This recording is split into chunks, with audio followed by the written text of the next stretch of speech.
Olá, seus lindões! Kaiser aqui, e no vídeo de hoje a gente está num contexto bem diferente, inserido no universo de Maniac, justamente para falar dessa nova série da Netflix que é estrelada por Emma Stone e Jonah Hill. É muito importante falar que essa série ela é classificada como uma minissérie, ou seja, ela só está prevista para ter essa temporada mesmo, mas a gente não sabe, né, como que vai ser a aceitação. A série no final dá a entender que pode ter uma continuação nas cenas pós-créditos, inclusive já fica aí a dica, tem cena pós-créditos, mas pode ser que nem Big Little Liars, né, que depois do sucesso de ter ganhado inúmeras premiações, acabou se tornando uma série, mas vamos tratar ela como minissérie, ou seja, ela tem um arco redondinho, ela fecha a história e é isso que importa, porque a gente quer ver o final mesmo, sem ter que esperar necessariamente uma segunda temporada.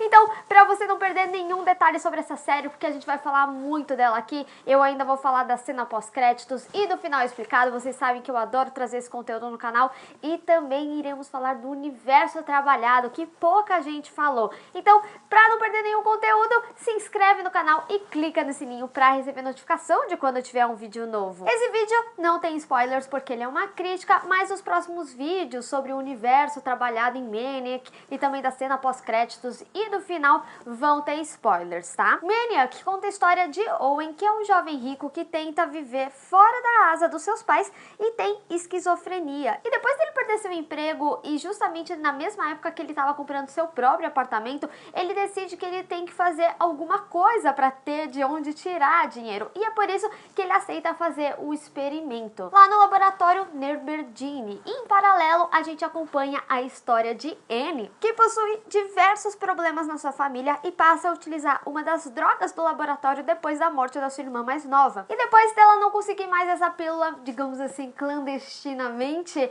ela acaba indo para o experimento e é assim que a história começa, né, em que eles se encontram. O experimento basicamente é para entender a mente humana e principalmente ajudar eles a superarem os traumas que causaram esses problemas que eles têm. E daí a gente enfrenta uma grande história de surrealismo misturando um pouco de realidade e fantasia. Eu me arrisco a dizer que Maniac é uma das séries mais complexas que a Netflix já trouxe, principalmente nessa temática aí de surrealismo, de psicologia e também de ficção científica. E principalmente de ter a complexidade de você ter uma imersão na mente humana, né? Eu digo isso porque a própria série brinca na psicologia aí com você, porque você pode perceber que alguns episódios têm minutagens diferentes, né? Tem alguns que tem 20, 30, dando uma certa inconsistência. Então, meio que a própria série, ela é um teste pra você que tá assistindo. Essa série, ela é baseada em um seriado que já existe, é um seriado norueguês de 2015 que teve 2 temporadas. Só que elas têm algumas diferenças na narrativa, né? Lá no norueguês, a gente acompanha a história de um protagonista e se passa lá na mente dele porque ele tá num sanatório. Aqui já é 2 mentes, né, que acabam se encontrando e aí você tem a experiência de como essas mentes se juntaram e é um experimento, não é a sanidade da mente dos personagens. Assim, meio que é, né, mas é dentro de um experimento que a gente acompanha. E dentro de um contexto cyberpunk que a gente já tinha visto em outras obras. Eu vi pouca gente falando disso, inclusive estamos aqui com este cenário justamente por isso, só que é num contexto que a gente nunca tinha visto e eu acho que isso que é interessante e eu acho que é isso que a série me fez um pouco de falta, de trazer um pouco mais desse universo, de entender um pouco melhor dele. Porque, por exemplo, o cyberpunk, ele se passa numa época, né, de referência e fala do futuro. Por exemplo, Blade Runner, lá de 82, a gente tá situado meio que nos anos 80, tanto que a gente vê algumas coisas tipo do próprio computador, que é meio tela de tubo e tal, mas tá se tratando de 2019. E, por exemplo, já que em Maniac, a gente tá situado nos anos 70, e você tem essa percepção pelas roupas dos personagens, desse uso excessivo do cigarro, inclusive em ambientes fechados. Hoje em dia a gente sabe que não pode mais, né? E a gente tá situado em um futuro que a gente não sabe, ou seja, essa série ela é atemporal, a gente não tem uma data certa e eu acho que isso também é para trabalhar a psique do espectador, né? Porque a gente cria meio que um desconforto justamente por a gente não saber em que época que a gente tá, o que tá acontecendo de fato naquela época. Inclusive no meu vídeo sobre o mundo, né, trabalhado, eu vou entrar bastante a fundo nessa época que é trabalhada e meio que não é dita, né? E também você pode ver que o cyberpunk, ele é bastante utilizado cores em neon, que é geralmente o vermelho e o azul. Em Altered Carbon a gente já viu uma expansão um pouquinho mais de cores, então a gente tinha um rosa. E aqui em Maniac a gente utiliza de todas as cores, inclusive na sua fotografia. Você pode ver que o próprio prédio ali do laboratório, ele é todo colorido. Em vários momentos a gente vê que é tudo bem branco, mas as cores elas são bem saturadas, né? Então o rosa é bastante presente, o amarelo é bastante presente e a gente não fica só nessas cores. E principalmente o neon, né? A gente vê ali nos Hades, né, que tem as cores azul e vermelho também. E principalmente para remeter às cores do cubo mágico, que tem bastante menções ao longo da série. E eu acho que essa série, ela tá inserida nesse contexto do cyberpunk, fazendo meio que uma referência sim a Blade Runner, mas justamente por se tratar da linguagem da série, que é cheia de referências, né?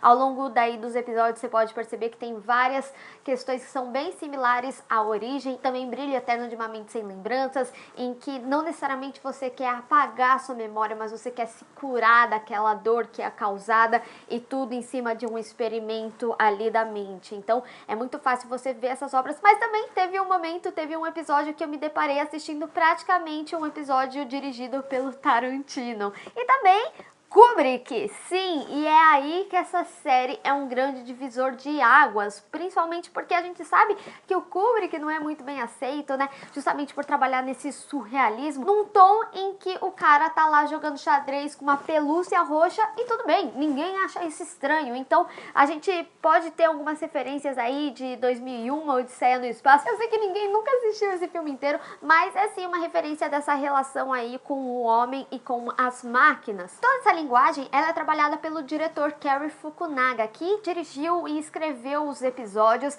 Inclusive, eu sou muito fã desse diretor desde True Detective. Não sei se vocês sabem, mas a primeira temporada é uma das minhas séries prediletas, é uma série da HBO que justamente popularizou, né, esse estilo de série investigativa, antológica, que trouxe séries como American Crime Story, que são outras séries que eu sou super fã.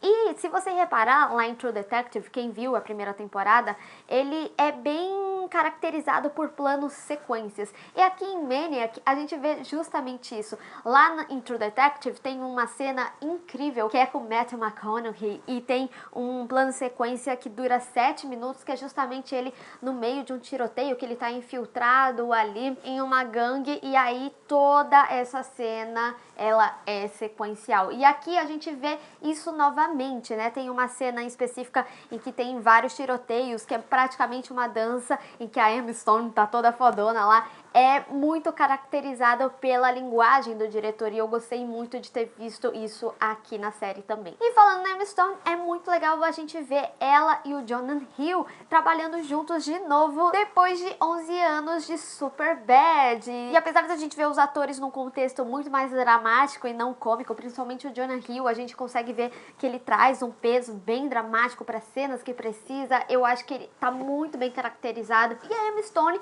a gente sabe, né, que ela é uma atriz premiada e a gente pôde ver esse drama dela em La La Land, né, naquela cena que ela fala da tia dela, principalmente, e também em Birdman, né, tem um diálogo muito bom dela, bem sério. Então a gente não podia esperar menos desse elenco que é tão rico, e não é só eles dois os protagonistas que são bem fortes aí. A gente tem a Julia Garner, que eu já falei muito bem dela aqui no vídeo sobre Ozark. Eu adoro essa atriz desde Sin City, eu acho que ela é muito boa e eu quero muito ver algo em que ela tenha mais protagonização, não sei se é o termo certo de falar, mas ela já tem um destaque maior em Ozark, mas aqui ela teve um destaque um pouquinho menor e eu queria ver, tipo, meio que uma série em que ela fosse protagonista, porque eu sei que ia ser muito foda. E também a atriz japonesa de Ex Machina, a Sonia Mizuno, ela mandou muito bem, eu acho que ela segurou muito o personagem dela, que era um personagem mais sério, né, ela é uma das doutoras do experimento, e a Sally Field, que apesar de ter aparecido mais pro final final da série, ela teve uma importância muito grande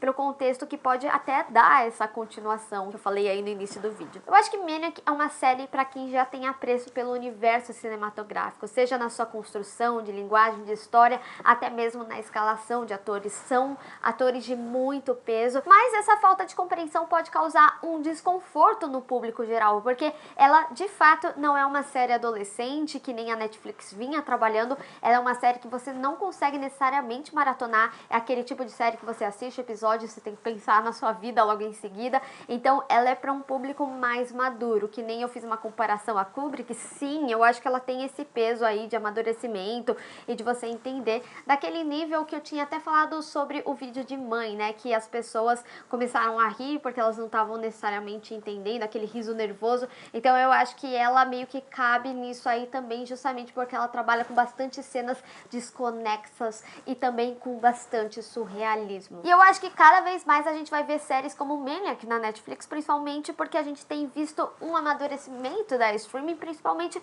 pelo reconhecimento que ela tem tido nas premiações, com mais de 100 indicações.